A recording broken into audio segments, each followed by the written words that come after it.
তো বন্ধুরা সবাই কেমন আছেন? আরও একটি নতুন এপিসোডে সবাইকে স্বাগতম। পৃথিবীর এমন একটি রহস্যময় জায়গা আছে যেখানে একবার ভুল করে গেলে আর কখনোই ফিরে আসতে পারবেন না। এটি হলো আটলান্টিক মহাসাগরে থাকা ত্রিভুজাকৃতির একটি জায়গা, যা বারমুডা ট্রায়াঙ্গেল নামে পরিচিত।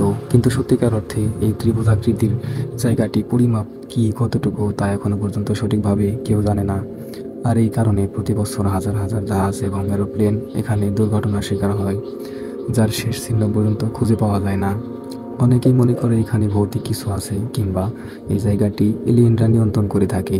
আবার অনেকেই ভাবে এখানে কোনো সামুদ্রিক দানবের রাজত্ব চলে, যেই রাজত্বে কারো অনুপ্রবেশ দেখলে তাকে গায়েব করে ফেলে। বর্তমানে এই পৃথিবী অনেক উন্নত হয়েছে, আমরা ঘরে বসেই পুরো পৃথিবীর খবর রাখতে পারলেও এত উন্নতি হবার পরেও বিজ্ঞানীরা এই ছোট্ট একটি জায়গা সম্পর্কে কিছুই জানতে পারেনি। তাহলে কি এই জায়গাটি পৃথিবীর কোনো অংশ নয়? আজকের এই ভিডিওতে এই সম্পর্কে বিস্তারিত জানতে চলেছেন। তাহলে চলুন শুরু করি আজকের ভিডিওটি। 1970 সালের 14 ডিসেম্বর পাইলট ব্রুস গার্নন ব্যবসায়িক কাজে তার পার্টনারের সাথে অ্যান্ড্রোস থেকে ফ্লোরিডার কুস্টে যাওয়ার জন্য টেক অফ করে। এই সময় এই জায়গাটি বারমুডা ট্রায়াঙ্গেল নামে পরিচিত ছিল না, আর পাইলট এই রাস্তা দিয়ে এর আগে অনেকবার যাত্রা করেছিল, তাই সে নিশ্চিন্তে রাস্তা দিয়ে যাচ্ছিল। কিন্তু সে কল্পনা করতে পারেনি এই জায়গাটা তার চিরস্মরণীয় হয়ে থাকবে। কারণ যাত্রাপথে হঠাৎ হঠাৎ অনেক অদ্ভুত ঘটনা দেখা যায়। প্রচণ্ড ঝড় আর কালো মেঘ চারিদিকে ধেয়ে আসে, তবে সে এই বিষয়টিকে একেবারেই স্বাভাবিকভাবে এড়িয়ে যায়। এই পর্যন্ত তেমন কিছু না হলেও প্লেনটি যখন 11,500 ফুট উপরে পৌঁছে যায়, তখন আরও একবার প্রচণ্ড কালো মেঘে চারিদিকে ছেয়ে যায়। তবে এটা কোনো সাধারণ মেঘ ছিল না, এটা দেখতে অনেকটাই ট্যানেলের মতো ছিল। হঠাৎ এমন ঘটনার কী রিয়াক্ট করা উচিত সেটি ঠিক বুঝতে পারছিল না। সে এই মেঘের ভিতর দিয়ে চলতে শুরু করে, আর সে যখন এই মেঘের ভিতর দিয়ে প্রবেশ করে তখন চারিদিকেই কালো হয়ে যায়। এমন অদ্ভুত দৃশ্য সে এর আগে কখনো দেখেনি।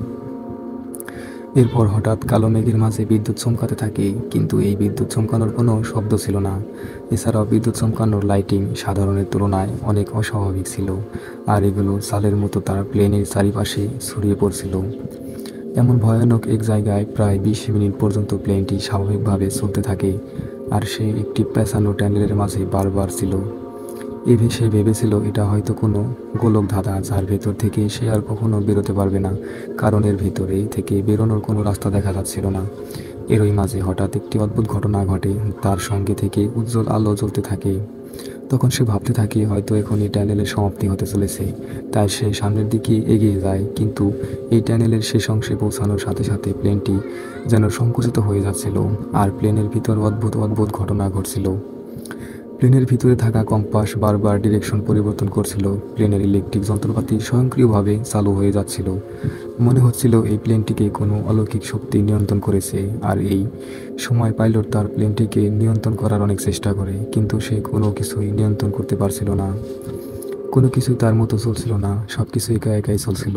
আর তখন এই প্লেনটি টানেলের ভিতর ছিল। এভাবেই দুলতে দুলতে প্লেনটি শেষাংশের থেকে হঠাৎ বেরিয়ে যায়।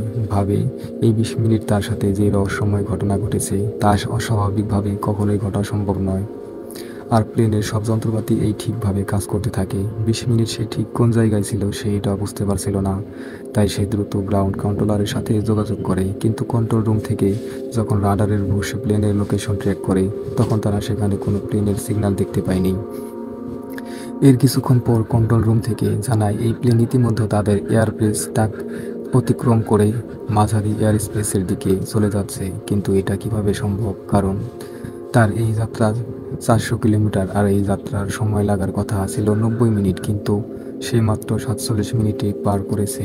আর এই প্লেনের গতিবেগ ছিল ঘন্টায় 290 কিলোমিটার, তাই এই প্লেনের করে মাত্র 47 মিনিটে 400 কিলোমিটার পাড়ি দেওয়া সম্ভব।